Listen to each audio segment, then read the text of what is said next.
வாழ்க வையகம், வாழ்க வையகம், வாழ்க வளமுடன். குரு வாழ்க, குருவே துணை. அருள்நிதி பேராசிரியர் அன்பழகன் திருவண்ணாமலை. அனைத்து அன்புள்ளங்களுக்கும் வாழ்க வளமுடன். குருவின் நினைவில் நின்று குருவினது ஞானக்களஞ்சியம் கவி ஒன்றை நாம் சிந்திக்கலாம். கவி எண் 620. நான் யார் என்ற தலைப்பிலே குரு அவர்கள் 1958 இக்கவியை புனைந்திருக்கிறார். இக்கவியை இன்றைக்கு நாம் சிந்திக்கலாம். ஊன் உருவ சிறப்பு.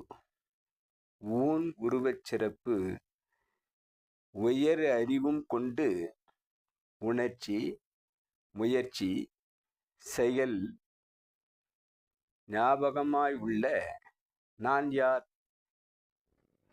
என் ஆதி அந்த எது என்கின்ற நாட்டத்தில் அகம் நோக்கி உணர யானே வான் நிலையில் மௌனமாய் விண் என்கிற வகையில் அசவியக்கமாய் அணுக்கூட்டத்தில் தோன்றும் உரு, ஒளி, ஓசை, மனம், சுவையாய் சுகதுக்க உணர்விலே அறிவாக உள்ளே. வாழ்க வளமுடன். ஊன் உருவச் சிறப்பு. இந்த உடலை பார்க்கும்போது குரு கூறும் மனித உயிர் பிறவி அதன் மதிப்பு உணர வேண்டும் என்று கூறுவார்.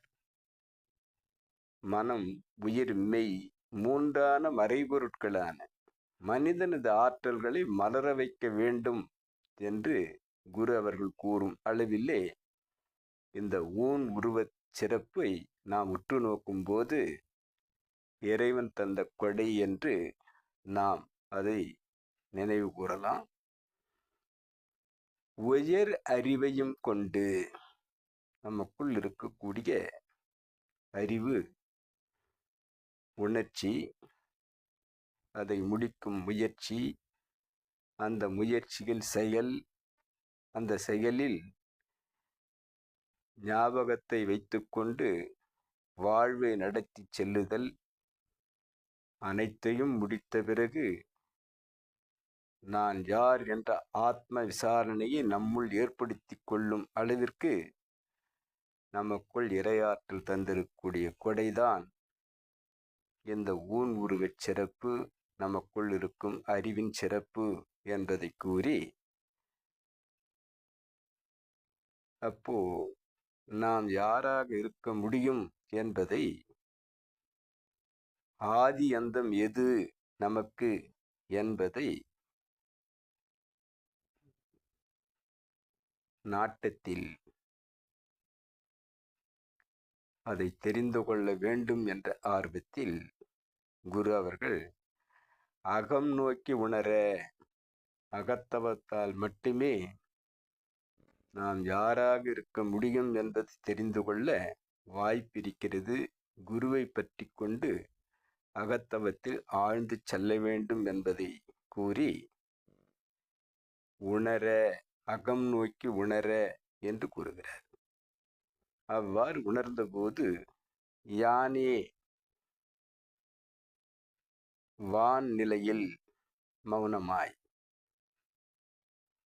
இயக்கத்தை தாண்டி அப்பால் சென்றபோது சுத்தவெளியாக, இருப்பு நிலையாக, இயக்கமற்றதாக, அசைவற்றதாக இருக்கக்கூடிய நான் விண்நிலைக்கு வந்தபோது அணுக்கூட்டத்தை உணர்ந்தபோது அந்த அணுக்கூட்டம்தான் நமக்கு நம்மை நடத்தும் காந்தமாக மாறி, அந்த காந்தமே தன்மாத்திரைகள் என்று சொல்லக்கூடிய பரிச உணர்வு, ஒளி உணர்வு, ஓசை உணர்வு, மனம் நுகர்தல், சுவை அறிதல் என்று புலன் வழியாக அறிவாகச் செயலாக்கம் பெறுவதையும், அதில் வரக்கூடிய இன்ப துன்பம் என்னும் சுகதுக்கத்தை தெரிந்து அறிவுக்குச் சொல்வதாகவும், அனைத்தையும் உணர் அறிவாகவும், தன்னையே உணர் அறிவாகவும், அந்த பேரறிவாக இருக்கக்கூடிய அந்த இறைவனே தான் நம்முள் அனைத்து அறிவாகவும் இருந்து நடத்தி கொண்டிருக்கிறான் என்பதை சிந்தித்த போது, அந்த பேரறிவேதான் தன்மாற்ற சரித்திரமாக நம்முள் அறிவாகச் செயலாக்கி அந்த இறைவன் இயங்கிக் கொண்டிருக்கிறான் என்ற இந்த நான் யார் என்கிற விசாரணையை நம்முள் ஆத்ம விசாரணையாக நாம் சிந்தித்தால், நாம் இருப்பு நிலையாக இருந்துதான் இயக்கத்துக்கு வந்திருக்கிறோம். அனைத்து இயக்கங்களையும், இன்ப துன்ப உணர்வுகளையும் அனைத்தையும் தெரிந்து கொண்டு நம்முள் இயக்கிக் கொண்டிருப்பது பேரறிவான இறைவனேதான் நம்முள் அறிவாக இருந்து நம்மை இயக்கிக் கொண்டிருக்கிறான் என்று புரிகிறது என்பதாக விளக்கத்தை தந்திருக்கக்கூடிய குருவின் இந்த விளக்கத்தை நாம் சிந்திக்கலாம். அனைத்து அன்புள்ளங்களுக்கும் வாழ்க வளமுடன். கவிதந்த குருவிற்கும் என்னுள் இந்த விளக்கத்தை ஏற்படுத்தி இறைநிலைக்கும் நன்றி நன்றி நன்றி. வாழ்க வளமுடன் என வாழ்த்தி நிறைவு செய்கிறேன். வாழ்க வளமுடன்.